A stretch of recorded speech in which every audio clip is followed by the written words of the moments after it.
पहले वचन दीजिए हमें कि हम जो बोलेंगे आपको देना ही पड़ेगा। बोलने के बाद आप इनकार नहीं करोगे, अपने मुख से विचलित नहीं होंगे, अपने वाणी से पीछे नहीं हटेंगे। बोलो, स्वीकार है हमारी बात?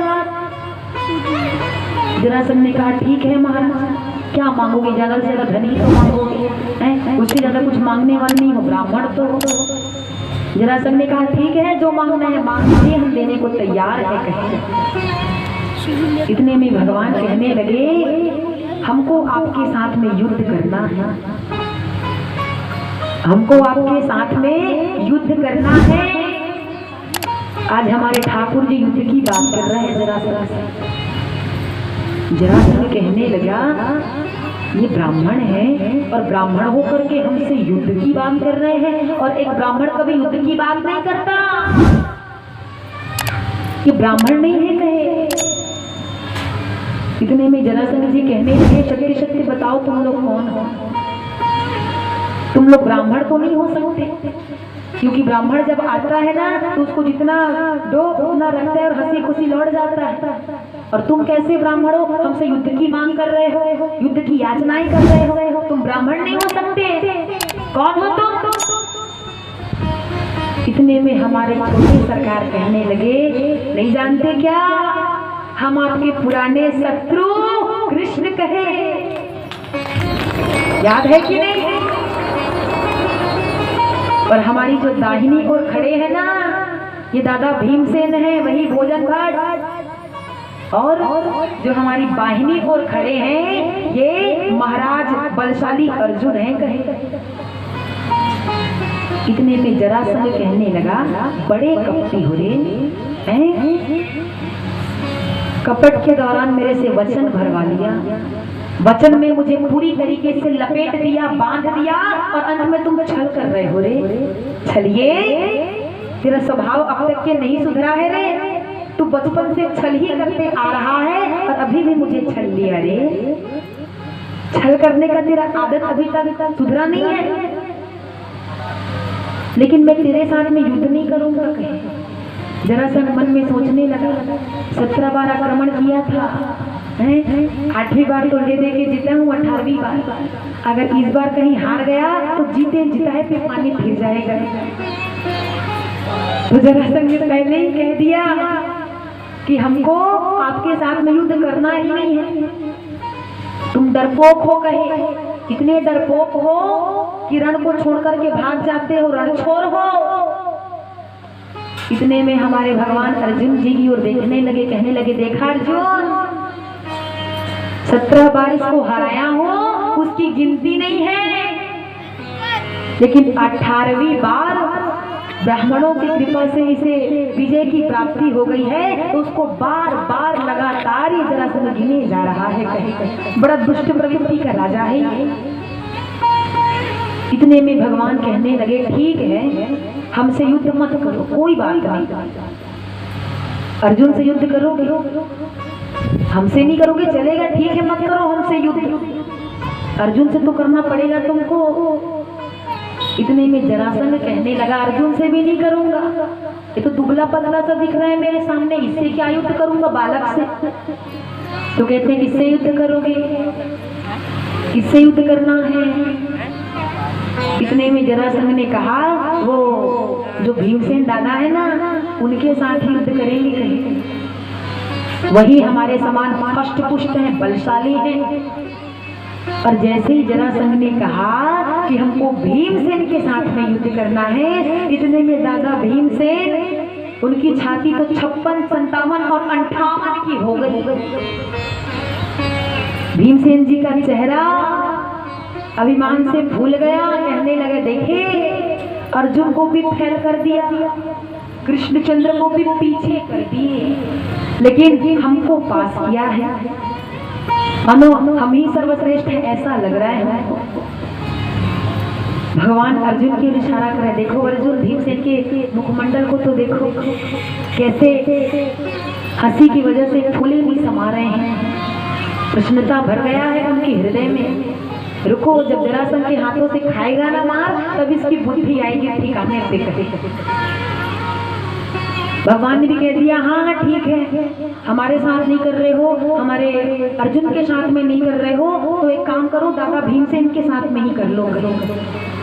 भगवान और चढ़ा दिए भीमसेन जी को, क्योंकि भगवान कहते हैं पहले पौधे को बढ़ाओ और बढ़ा करके काटो, तब जा करके आनंद आता है। अभिमान रूपी पौधा इस भीमसेन के मन में अंकुरित हुआ है। काटेंगे लेकिन अभी नहीं काटेंगे, पहले चढ़ा लेंगे, पहले उसके बाद फिर उसे काटेंगे। चढ़ा करके सीधे नीचे उतारने में जो आनंद है ना, वो आनंद किसी और कार्य में नहीं है। भगवान कहते हैं रुकिए, समय आने पर इनको भी बताएंगे। भगवान खूब तारीफ कर रहे हैं भीमसेन जी की, और हमारे भीमसेन भी समझ नहीं पा रहे हैं। इतने में युद्ध की स्थिति आई है, युद्ध का समय आया। युद्ध भूमि पर इधर हमारे जरासंध जी महाराज प्रवेश किए, इधर हमारे दादा भीमसेन। और भीमसेन तो इतने प्रमुदित हैं, इतने हर्षित हैं कि क्या कहें। उनको तो ऐसा लग रहा है कि बस हम ही हैं, हमारे समान कोई दूसरा नहीं है बलशाली। जैसे ही जरासंध के साथ भीमसेन का युद्ध प्रारंभ हुआ, तो जरासंध ने इतना मारा भीमसेन को, इतना मारा कि भीमसेन की नस नस हिली पड़ी, पूरी हड्डियां टूट गई। जरासंध के अर्ध प्रहार से ये भीमसेन तो मूर्छिता अवस्था में ही हो गया।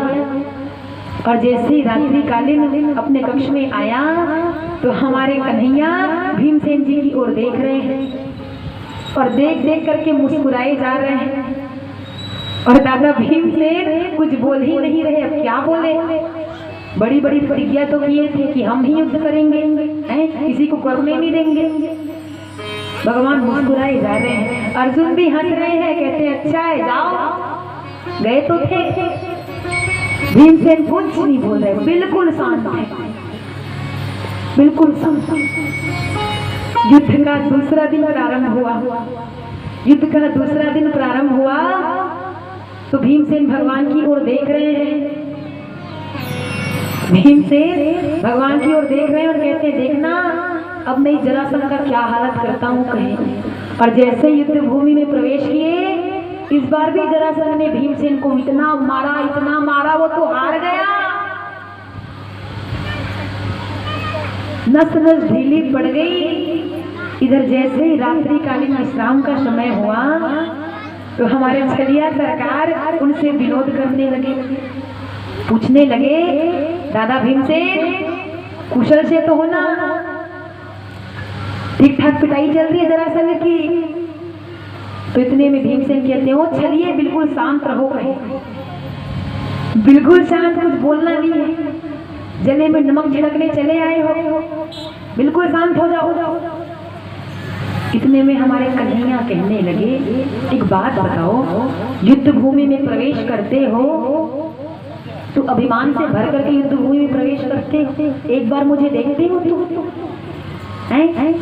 2 दिन निकल गया युद्ध का, अपने हिसाब से किए जा रहे हो। अरे प्यारे, युद्ध भूमि में प्रवेश करते हो सरकार हमारे, एक नजर हमारी ओर भी देख लिया करो कि कोई बैठा है करके, लेकिन नहीं, अपनी मनमानी करनी है, जाओ करो युद्ध।